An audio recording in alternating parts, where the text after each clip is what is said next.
That is not a Void Waker. Still pretty cool looking though. Yeah.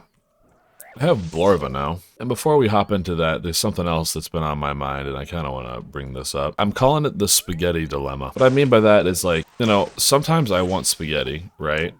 But if I go out to an Italian restaurant and order spaghetti, then I look like a fucking child, right? And so if I want Italian, and I specifically want spaghetti, I can never go to an Italian restaurant to get spaghetti, even though going to an Italian restaurant where it's properly made will probably be the best fucking spaghetti I ever had versus, you know, boiling noodles and sauce and making meatballs at home. And so I feel like I've, you know, looking back, probably over the past 10, maybe 15 years, I haven't actually gone to an Italian restaurant and gotten spaghetti ever. Does anyone else experience this dilemma? Is this just me? Like, I'm sure it can be applied to other foods too, right? Where the stereotypical, like, chicken nuggies, right? Can't go out and get chicken nuggies at a restaurant. I don't know. That's been bugging me lately. Blorva. I kind of wanted to just yap about this a little bit, because it was fun. It was a lot of fucking fun. I was really impressed the fact that I was able to get it done. The actual video isn't released yet, so there's going to be a couple of things in here where, like, I asked the question in the big old middle-aged Blorba video, and, you know, I posed the question to you, and I haven't actually read your responses yet as of the time of this recording, but I was feeling motivated. I wanted to yap. I kind of wanted to talk about it, and here we are. I really, like, even when Blood Torva came out, like, a year-ish ago, I even then didn't think I was going to be able to achieve it, let alone several years ago before it even existed. If you ask me, do you think you can kill the hardest boss in the game, or the hardest four? Absolutely not, right? Growing up, I played World of Warcraft a lot, and World of Warcraft, everyone knows, is famous for its elitism at the top levels, or infamous rather, I suppose. And there's a whole other discussion of why it got to there and what it means for the game and blah blah blah blah blah. But I say that to illustrate the fact that knowing that something is unobtainable for me is certainly not out of my wheelhouse. You know, seeing Gladiator rank in World of Warcraft, even when I was like a young kid, my reaction times were there. I was able to come home after high school and just play World of Warcraft from 3 until midnight if I wanted. Even then, you know, I knew to myself that's not something that I'm really probably going to achieve. And so here I am, several years later, in RuneScape of all things, thinking to myself, I'm now older, I got a full-time job, I've got a kid, a wife, family, got a lot more responsibilities to take care of than just, you know, come home from school, eating a Hot Pocket, and playing World of Warcraft for 10 hours. You know, I have actual shit that I gotta do. And so I certainly didn't expect myself to achieve an Infernal Cape, or a Fang Kit, or Blorva, or, I guess, Quiver, or any of these things, right? And, whoa! Blorva Haver, by the way. And I don't really know what changed. I think it probably started with the TOA, right? Getting the Fang Kit was the first real big boy achievement that I got. And I remember being told at the time that if I can get a Fang Kit solo, and mind you, it was very, very, very close. You can go and watch the clip, and the thumbnail has the Fang Kit in it. I don't remember what it's called, but I should have died, right? It was on the tick that I killed Tumakin's Warden or whatever was the same tick that I would have eaten a boulder. It was very, very close. But I was able to do that, and people told me that, you know, if you can get a Fang Kit, you can sure as shit get an Infernal Cape, and you can sure as shit get a Quiver, and you can sure as shit get whatever, right? I don't know really what changed or where the mental shift was, but after doing all of these things, I'm now convinced that absolutely anyone, yes, even you, dear viewer, can get Blorva or Infernal Cape or whatever the fuck you want. I don't know if that's, you know, a testament to how different RuneScape is from World of Warcraft, or if that's a testament to me just having a better mental mindset. I don't know why, but after now being on the other end of this, I finally understand what people meant when they were like, oh, endgame content is easy, or you can achieve endgame content, or you can get an Infernal Cape. It's not that hard, you know? I think all of these things, I guess like many things in life, are incredibly daunting before you do them. And then once you're out on the other side, you're like, oh, wait a minute. That was actually kind of fun. That wasn't too bad. I think that's probably analogous to most of life.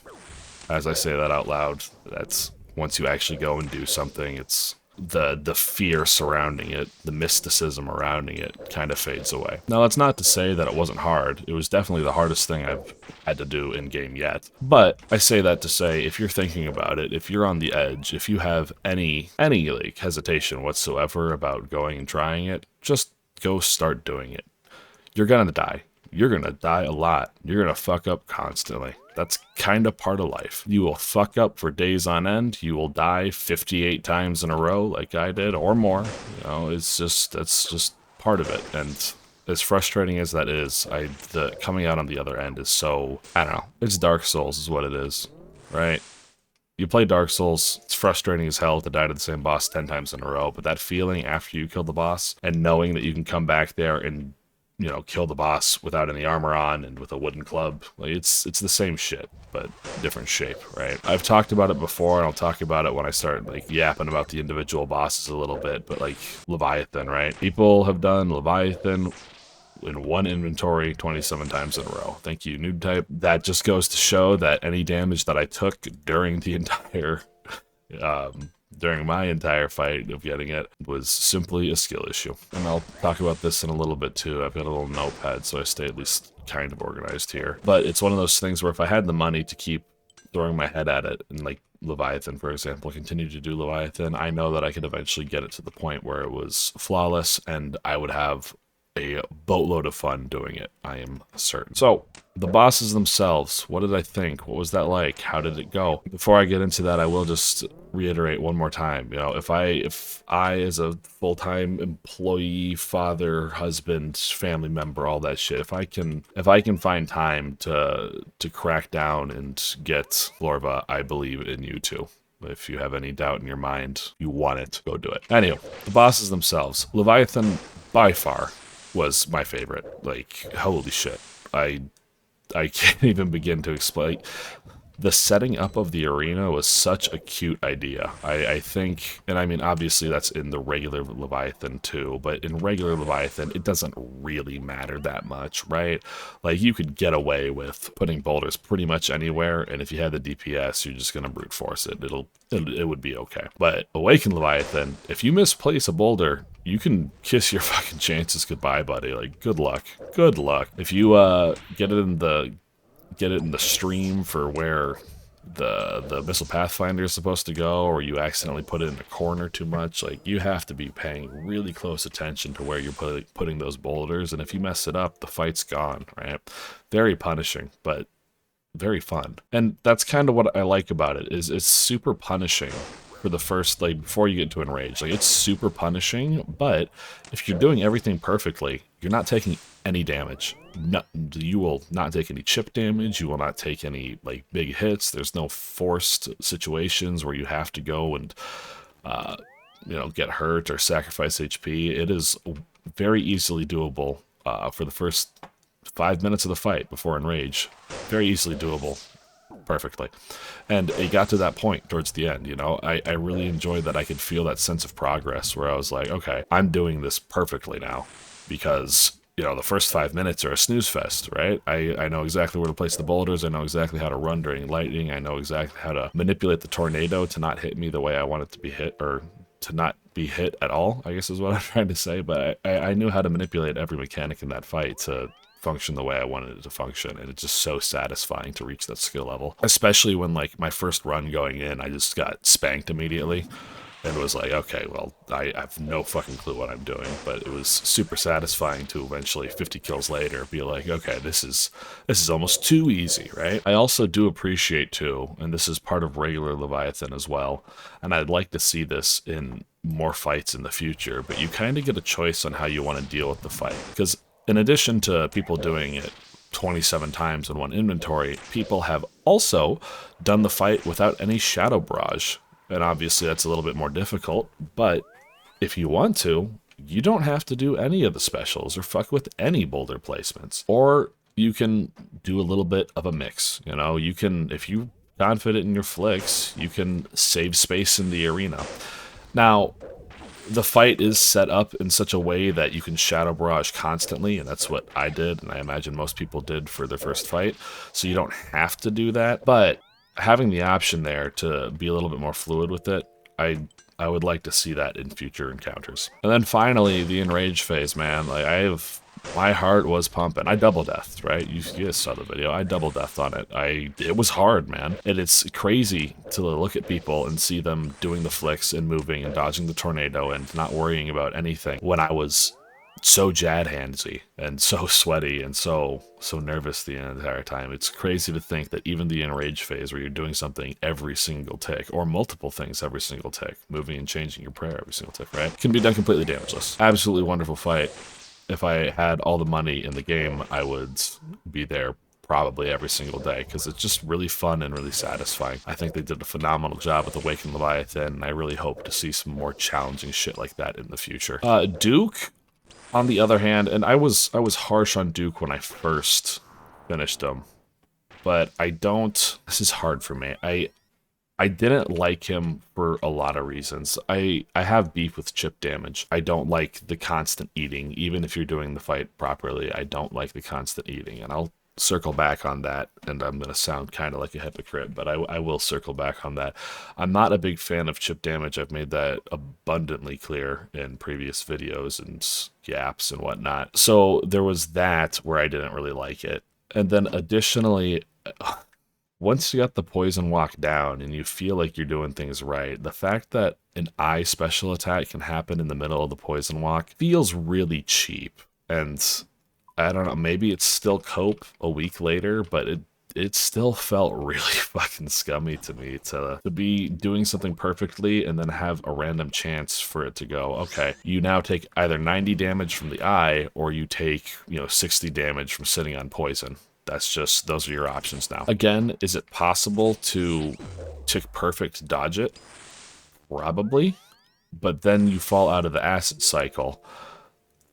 So I'm not entirely sure. I'm not skilled enough to really tell you about it. I just know that I've heard multiple complaints across several different people saying, yeah, you can just sometimes in the middle of setting up the poison get an eye attack and then it's just screwed up, which kind of sucks. Now, I will circle back to the chip damage because it was annoying in the moment.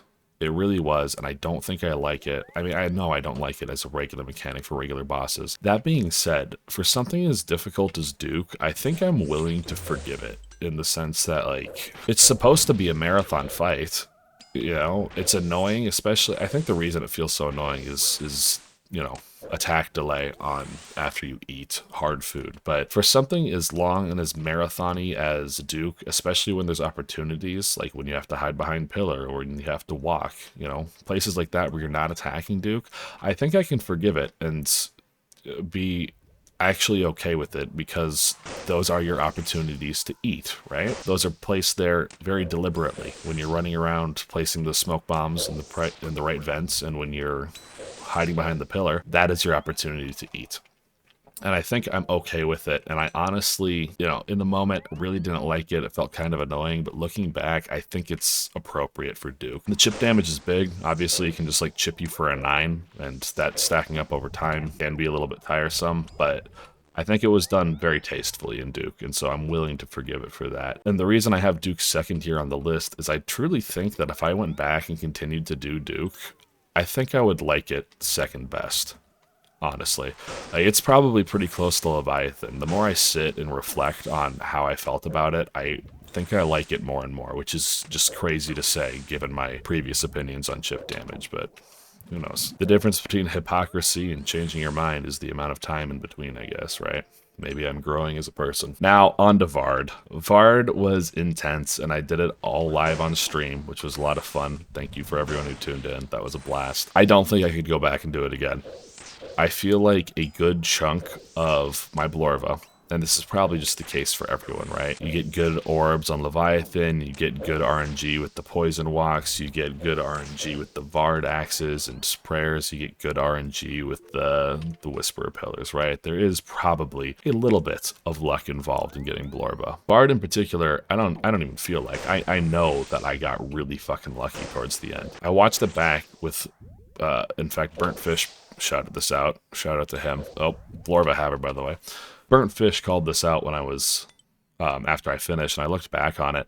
There were like 5 missed prayers, and 2, I think I did tank an axe off prayer, and then in addition to that, the tick that I killed Vard, I would have certainly taken an axe off prayer, which would have just been death. And that to me is like, am I really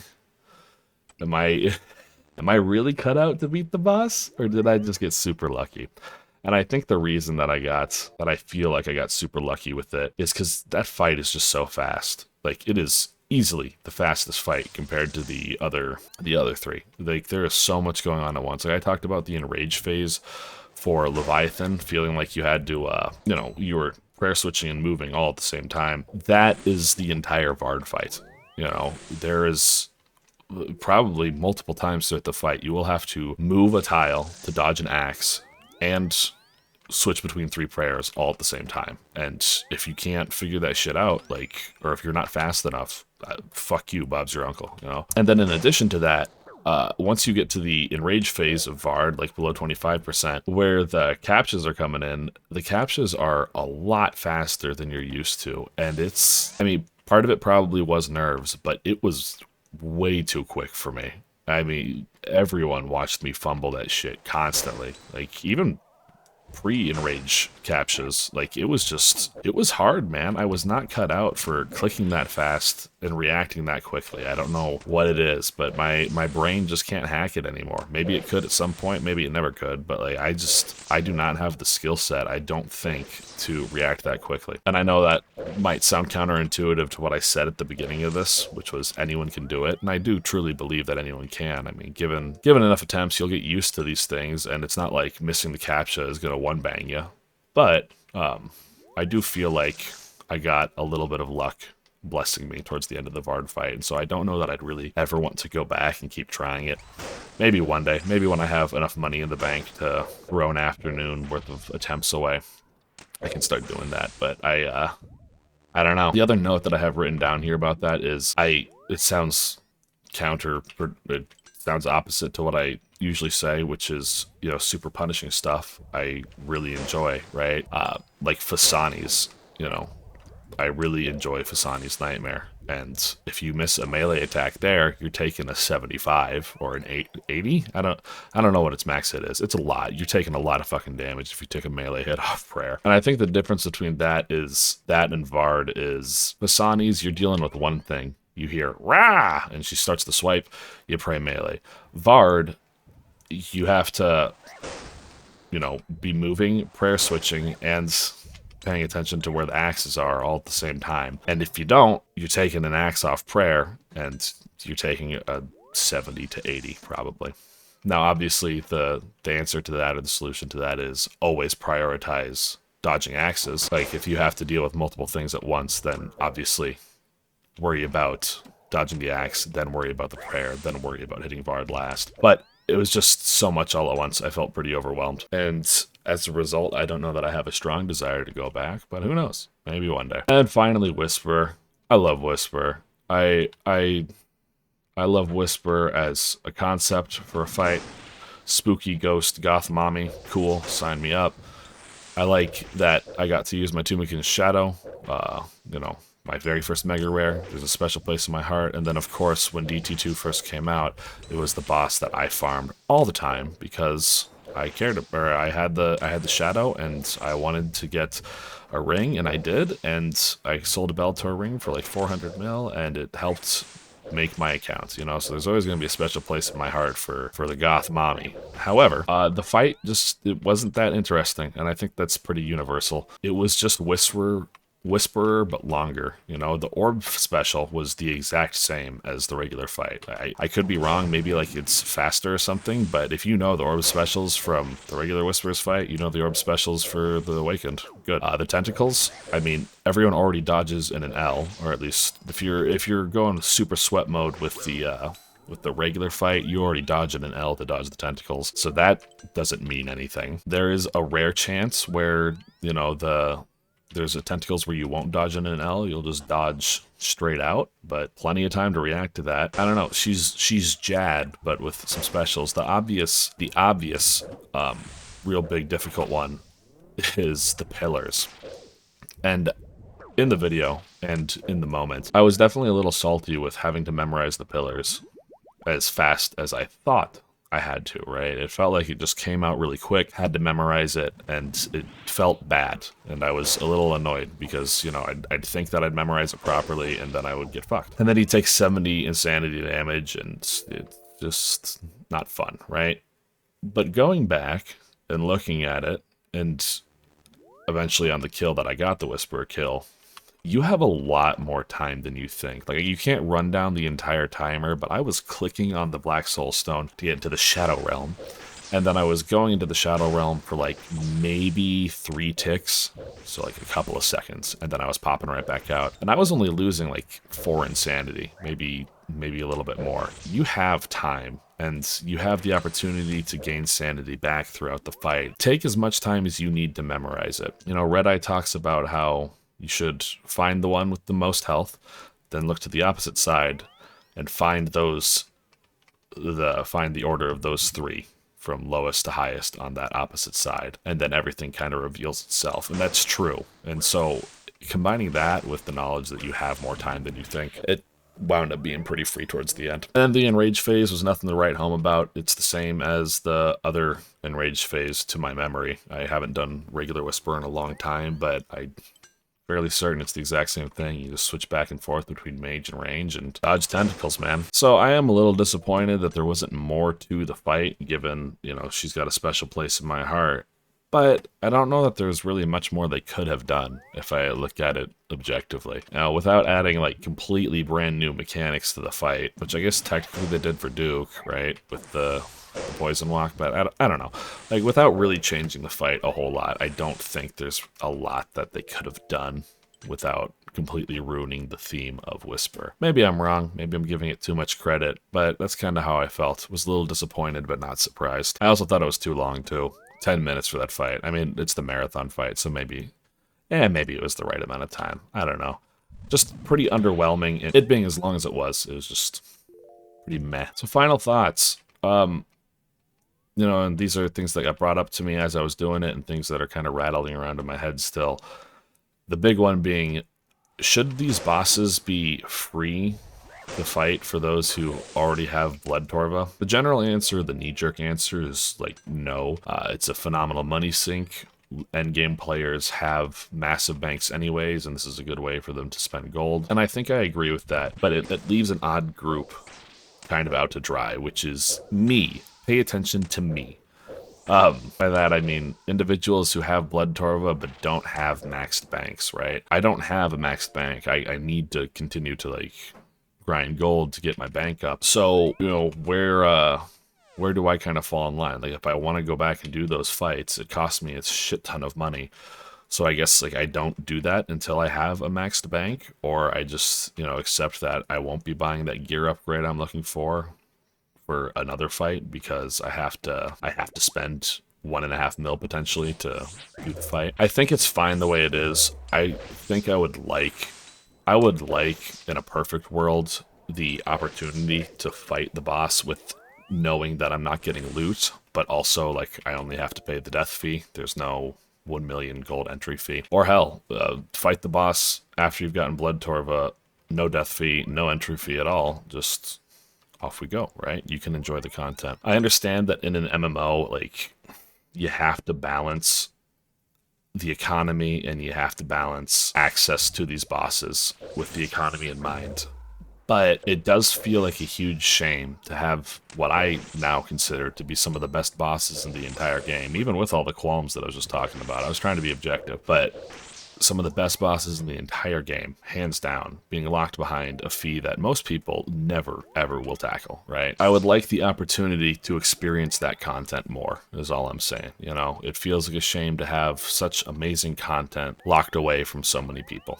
And again, not all players should experience all content. That's just how it goes in an MMO, right? You can't make everyone happy. Not everything should be for everybody. But when you have your team working on the best of the best, you know, the end game, the pinnacle, the amazing stuff, feels like a shame to have all that work go unrecognized.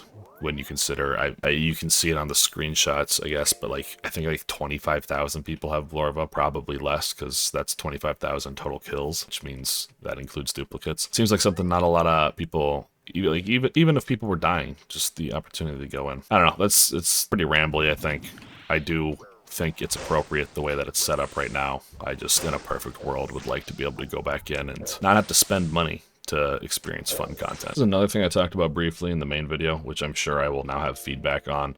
Again, I'm not going to have that feedback until later because I'm recording this before the release, but oh well. Which is a free weekend. I've now been informed that like the reason RuneScape 3 does free weekends, and by free weekends I mean there's like no death fee, right? So if you die at a boss, you are completely free to go back and get your shit. There's zero penalty for a boss, right? And so I was wondering, like, what about a free weekend where there's no Awakeners orbs or death fees, and if you want to experience the endgame content without being punished, go for it. And I've been informed that the reason that RuneScape 3 has those free weekends is because death fees they're really punishing in RuneScape 3 relative to how much gold you get. But I still do think that there'd be a place for it in game. You know, I feel like there's a huge stigma around endgame content and endgame PVM and all this stuff, and a lot of people are really afraid to dive into it because of the punishment. People don't like dying and having to spend gold. 500k is a lot to some people, which is why I think with TOA specifically, that's why you see so many people in shit gear trying this endgame content and going into TOA, because you don't have to pay a death fee. You can have like infinite deaths turned on and just slap the content as much as you want, and that's how people learn and get into stuff. So personally, I think a death fee or a death fee free weekend where it's like, hey, you can just go and do whatever you want without punishment for the weekend would be a welcome addition to the game in my mind. Let me know what you all think. Do you have Blood Torva? Do you want Blood Torva? Are my opinions based or are they stupid? Please flame me in the comments below. I love you all very much. I will see you next week.